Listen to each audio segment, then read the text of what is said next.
माहिती आहे की आपल्याला ज्या पुण्यश्लोक अहिल्यादेवी होळकरांच्या नावाने जे आपण जी कर्जमाफी योजना आपण सगळ्या शासनाने आपल्याला जाहीर केली होती आणि साधारणतः आज तुम्हाला माहिती आहे की 16,96,000 खात्यांना आपण त्याची यादी ही आपल्याकडे लागलेली आहे आणि त्यांना आपण विशिष्ट क्रमांक पण आपण दिलेला आहे। परंतु काही बाबतीमध्ये निश्चित प्रकारे आपल्याला माहिती आहे की जिल्हा मध्यवर्ती बँकेमध्ये अडचण वाटत नाहीये, परंतु राष्ट्रीयकृत बँकामध्ये शेतकऱ्यांच्या तक्रारी आहेत आणि तक्रारीमध्ये खरं तर ते शेतकरी ज्यावेळेस ही KYC करायला जातो आणि त्यावेळेस निश्चित प्रकारे त्याचं असणारं कर्ज, त्याची असणारी व्याज आणि रक्कम ह्यामध्ये तफावत दिसते। परंतु मी आपल्या माध्यमातून माझ्या शेतकरी बांधवांना सांगू इच्छितो की आपल्याला माहिती आहे की सरकारने जो आपल्याला हेअरकट म्हणजे आपल्याला माहिती आहे की जो आपल्या राष्ट्रीयकृत बँका आणि राज्य शासन यांच्यामध्ये जे चर्चा आणि समझोता त्यांची जी मीटिंग झाली आणि त्या मीटिंगमध्ये ठरल्याप्रमाणे जरी एखाद्या शेतकऱ्याची रक्कम आज जरी त्याला रक्कम शासनाची जी कर्जमाफी रक्कम कमी दिसत असली तर मी आपल्या माध्यमातून शेतकरी बांधवांना एकच सांगतो, ज्या शेतकऱ्याची थकबाकी ही 2 लाखाच्या आत आहे त्या सर्व शेतकऱ्यांची कर्जमाफी ही केली जाणार आहे। रक्कम तुमची जरी शासनाकडून तुमची कर्जमाफी रक्कम जरी तुम्हाला कमी दिसत असली तर ती वरची रक्कम ही तिथल्या त्या राष्ट्रीयकृत बँकेने त्यांनी त्या राष्ट्रीयकृत बँकेने ती द्यायची आहे। त्यामुळे यामध्ये कुठेही गफलत किंवा कुठेही गैरसमज करू नये।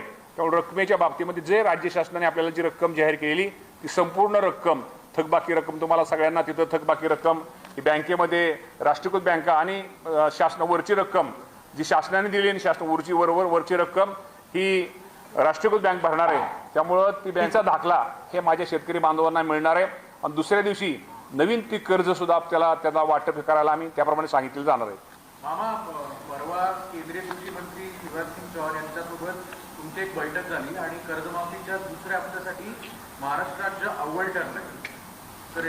कर्जमाफीच्या नाही ते आपले कृषी विभाग आरकीवायचे त्या बाबतीमध्ये महाराष्ट्र शासनाने चांगलं काम केल्याबद्दल कृषी मंत्र्यांनी देशाच्या कृषी मंत्र्यांनी महाराष्ट्राच्या आपल्या कृषी विभागाचं म्हणजे मंत्र्यासकट त्यांचं अभिनंदन केलेलं आहे।